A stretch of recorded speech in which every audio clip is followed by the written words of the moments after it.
Free hand exercise আছে। ইনস্ট্রুমেন্টের সাহায্যে যে এক্সারসাইজ হয় ফ্রি হ্যান্ডেও তাই হয়। এই যে মনে মনে ব্যায়াম, তাতে কয়েকদিন পরে তোমার দেহ সেইভাবে বাড়তে থাকবে।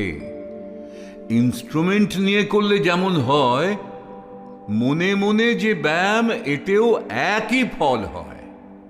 মাইন্ডের সাহায্যে ওই চিন্তায় চিন্তায় দেহ গড়ে ওঠে। মনে করো তুমি জিটি রোড দিয়ে দৌড়াচ্ছ, খানিকক্ষণ পরে দেখবে তোমার ঘাম বেরিয়ে গেছে। সেইরূপ শূন্য চিন্তাও একরূপ ব্যায়াম। এত স্পিডে মাইন্ড চলে যাচ্ছে যে আগুনের বা তাপের রেশের সমস্ত গ্ল্যান্ডগুলো সতেজ হয়ে উঠতে থাকে।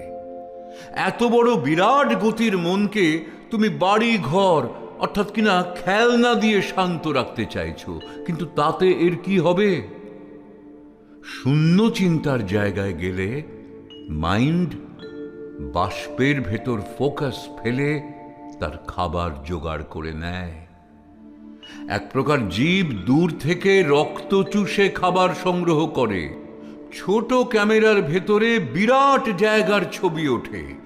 মনও শূন্য চিন্তায় মনের রিয়েল ফুড খায় এবং ফেঁপে ওঠে। কাজেই ফল হয়। গাছ হলেই ফুল হয়, ফল হয়। মনে করো একটা জিনিস মুখে ছিল, ফেলবার জায়গা নেই। মুখে আটকে গেছে, ফেলার উপায় নেই। ফেলে দিলে রেহাই পেলে।